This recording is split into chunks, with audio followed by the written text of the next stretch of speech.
ഇന്ന് രാവിലെ വളരെ വൈകിയാണ് എണീറ്റത്. രാവിലത്തെ കാര്യങ്ങളെല്ലാം തന്നെ ആദ്യം ചെയ്തു. രാവിലെ തന്നെ ഇന്നത്തെ ഡെയിലി റുട്ടീനും സെറ്റപ്പ് ചെയ്തു. റെഡി ആയതിനു ശേഷം നേരെ റണ്ണിങ് ഗ്രൗണ്ടിലോട്ട് പോയി. ഫ്യൂച്ചർ സോൾജേഴ്സിന് ട്രെയിനിങ് നൽകി. മഴ ആയതുകൊണ്ട് ഗ്രൗണ്ടിൽ നല്ല വെള്ളമുണ്ടായിരുന്നു. അപ്പോൾ ട്രെയിനിങ് പ്ലാനിൽ ചെറിയ മാറ്റങ്ങൾ ഞാൻ വരുത്തി.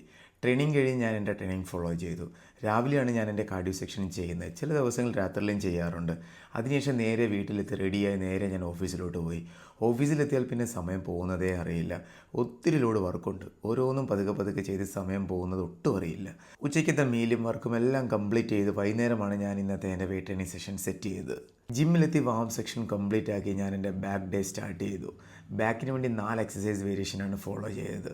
അപ്പർ ബാക്കിന് വേണ്ടി ഫസ്റ്റ് എക്സസൈസ് ആണ് വൈഡ് ഗ്രിപ്പ് മെഷീൻ റോ. 2 സെറ്റാണ് ഫോളോ ചെയ്തത്. ലാറ്റ്സിന് വേണ്ടി 2 എക്സസൈസ് വേരിയേഷൻ. 2 എക്സസൈസും അടിപൊളിയാണ്. ഇവിടെ ലാറ്റ് പുൾ ഡൗൺ ഞാൻ സിംഗിൾ ആമിലാണ് ഫോളോ ചെയ്യുന്നത്. 4th എക്സസൈസ് ബാക്ക് എക്സ്റ്റൻഷൻ ആയിരുന്നു. ഇപ്പോഴത്തെ ബാക്ക് ഡേയിൽ ഞാൻ ഒരു എക്സസൈസ് വേരിയേഷൻ കുറച്ചിട്ടുണ്ട്. അങ്ങനെ എൻ്റെ വെയിറ്റ് ട്രെയിനിങ് സെക്ഷൻ കംപ്ലീറ്റ് ആയി. ഇനിയും ഒത്തിരി കാര്യങ്ങൾ പറയാനുണ്ട്. വരും ദിവസങ്ങളിൽ പറയുന്നതായിരിക്കും.